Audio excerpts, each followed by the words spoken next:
Like my earnings from 2024 were over 200,000. I'm at over a quarter million this year.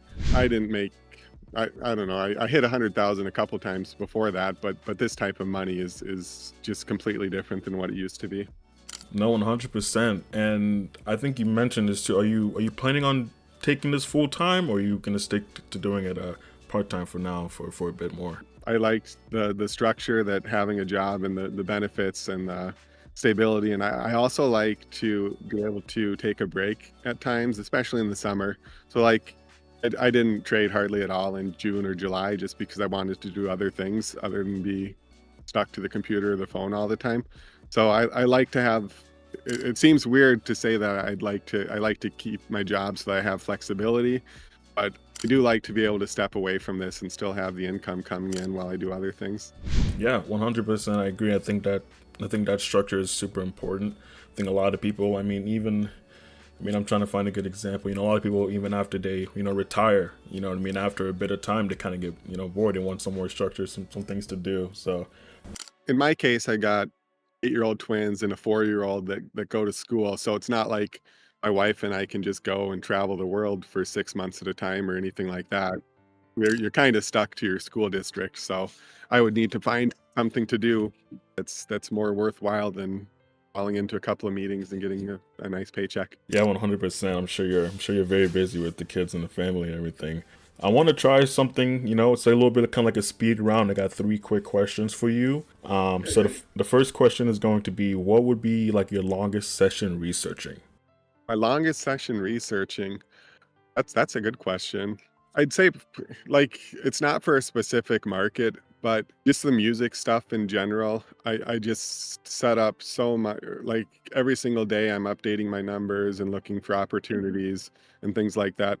And I've got a database of all of the Spotify music going all the way back to the beginning, and I've got screen scrapes from Apple Music from forever. So studying a lot about how that stuff works takes a lot of time. And same with Rotten Tomatoes. I've spent my friend and I between us we've spent hundreds of hours coming up with models and technology and stuff to perfect the Rotten Tomatoes markets. I think those are the two big ones. So it's not I usually spend a lot more time on something where it's something that's going to be repeatable because I don't want to spend 100 hours on a single market that ends and then whatever time I spent just gave me the earnings from that market. I'd prefer to invest in things that I can use over and over again, like Rotten Tomatoes or Spotify. I agree. And what would you say is like the craziest event you've traded, or like something like super shocking you've seen in prediction markets? I think I try to avoid stuff I don't have an edge in usually, but sometimes something's like just looks fun, so I'll jump in not for a huge amount. So one of the funnier examples of that, I don't know if you recall this from a couple years ago, there was a Chinese balloon that was floating over the US. I think I do, yeah. Yeah, and then there was like speculation, are we going to shoot it down or are we not going to shoot it down? So Polymarket created a market on if the US would shoot down this balloon or not. And like I had no knowledge on this. I just thought, yeah, we're going to shoot that fucker down. And I didn't put a ton of money on it, but just like kind of going back and forth with people on this, which nobody like it's a unique event. This hasn't really happened before, so it's not like you can spend a ton of hours researching it. I just thought it was kind of a fun one and kind of funny. And then they ended up shooting it down as soon as it went out over the ocean, so I won it as well. Wow, that's so cool. This was very, very cool. Now, what's the most you say you've placed on like one prediction? So there's a couple of ways to look at that. Like when I was watching the Grammys last year, and there's the part of the Grammys that's on television that it's the ratings and they do the big awards. But hours before that, they start giving out just a ton of awards that nobody really cares about. So I was watching the ones that nobody cared about, and the first award was one that corresponded to a Kalshi market, and they announced. And the Grammy goes to Espresso, Sabrina Carpenter.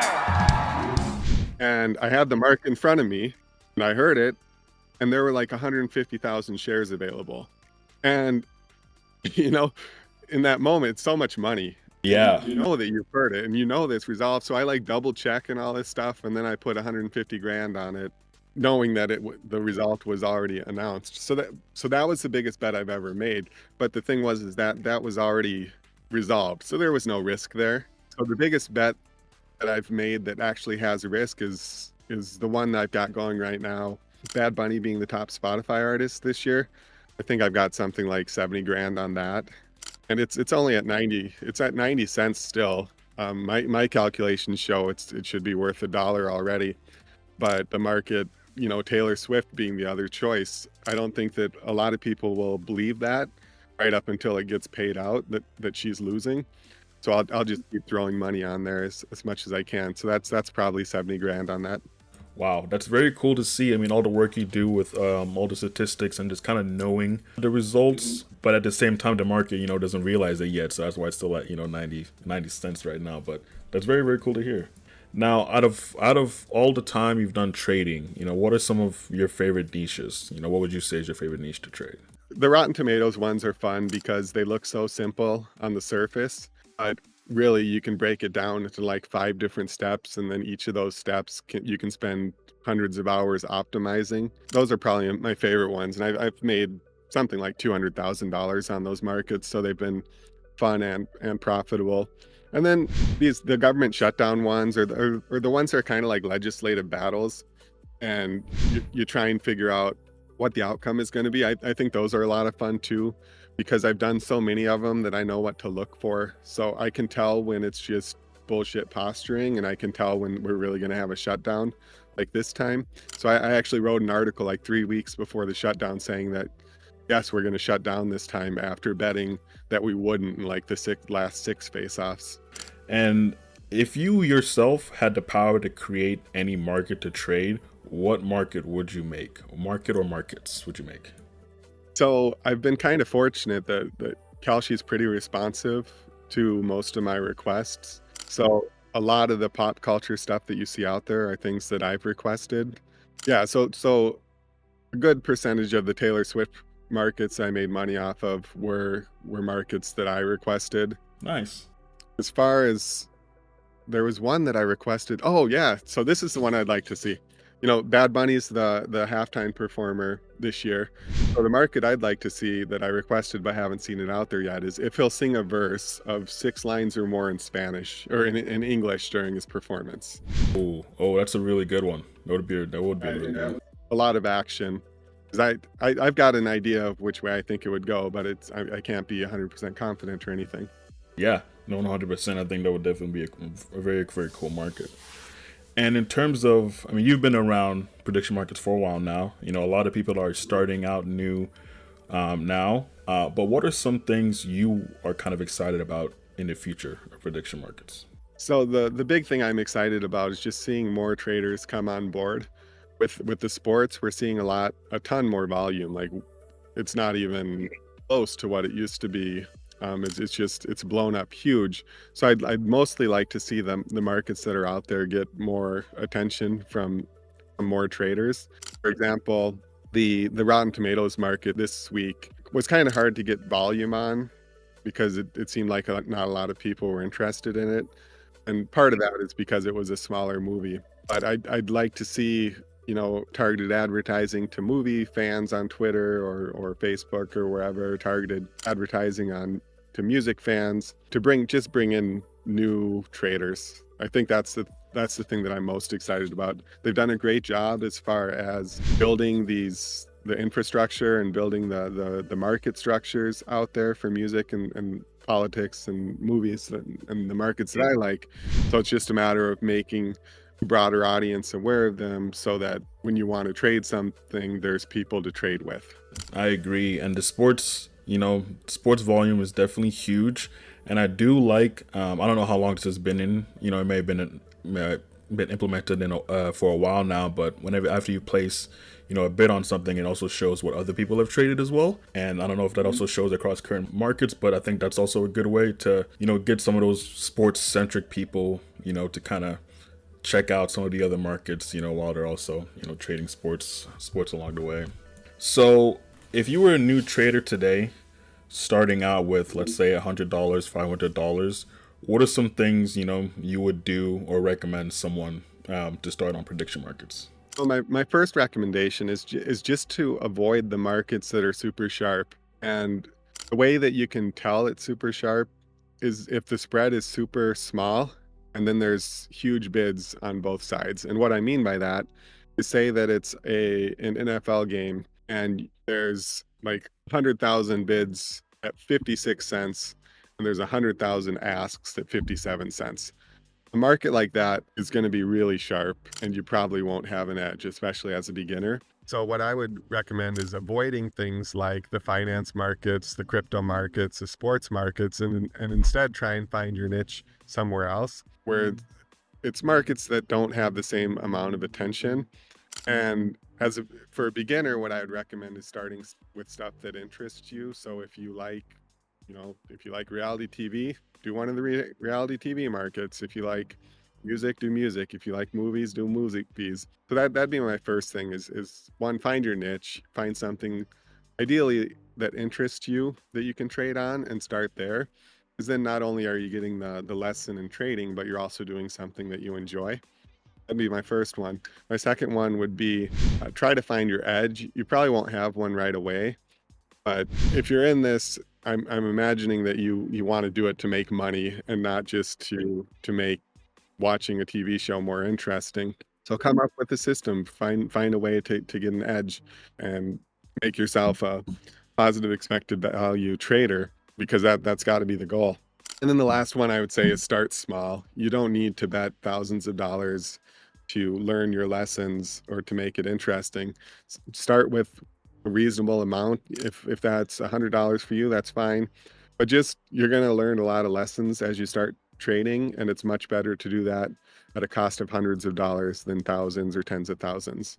So the three would be find your niche, try and find an edge, and start small. That's amazing. I think those are all really, really good things for new traders out there. You really want to focus on risk management when you're starting out. Obviously, you don't want to burn out your your entire portfolio on your first few bets and anything like that. And just working to find your niche, that you enjoy and your edge as well. The mistake a lot of beginners make is they'll take a position and then something will happen and the price will go down, and they'll just keep adding to that position thinking, okay, it was a great deal at 30 cents and now it's 10 cents. Got to be an even better deal. But it doesn't really work like that. If it was 30 cents before and it's 10 cents now, it's usually because something happened that made it 1/3 as likely as it used to be. And throwing additional money at it, it's going to bump your portfolio a little bit in the short term, but you're just making bad bets and throwing bad money at it. It's like a psychological trick that your brain will play on you, like trying to convince you that the right thing is to throw more money at it when it's usually the better move is just to accept the loss and move on. Now, kind of just some fun questions. I know you mentioned you do trade a lot of movies, Rotten Tomato scores on like music and stuff. Do you watch a lot of movies and stuff on the side as well? With my winnings, that was one of my big purchases. Like I've always had this dream of having a nice home theater, and this past couple of months I bought it, and I've been watching tons of movies lately. So yeah, definitely that's one of the things I love to do. And it's with kids, it's been hard because you turn on the TV in the living room and they make too much noise, or in my room it'd be like a 32-inch TV, which is not the same. But now I've got my own room dedicated to it, so I've been watching a handful of movies each week since then. Kind of like a lasting question as well. Do you enjoy what you do, trading prediction markets every day as much as the first day you started? Probably more so, because now I've got the social aspect of it as well. When I first started, it was just me clicking some buttons and sometimes making some money and sometimes losing some money. And now I'm in the top discords of traders. I've got a decent Twitter account of prediction market content. So I enjoy it a lot more now than I ever did before. Yeah, 100%. I mean, you've worked hard, you've grown your portfolio, you now have a platform to where you can, speak your mind, talk about your trades, and, now we have a lot of volume coming in, a lot of interactions with people as well. So it's definitely incredible. And congratulations too for, all the accomplishments you've had as well along the way. I'll give you kind of the floor now, if you want to share where people can find you, on Twitter or anything like that. Next. Sure. I'm on Twitter at GaetonD. That's GAETEND. And I tweet a lot of politics, a lot of prediction market stuff. And I write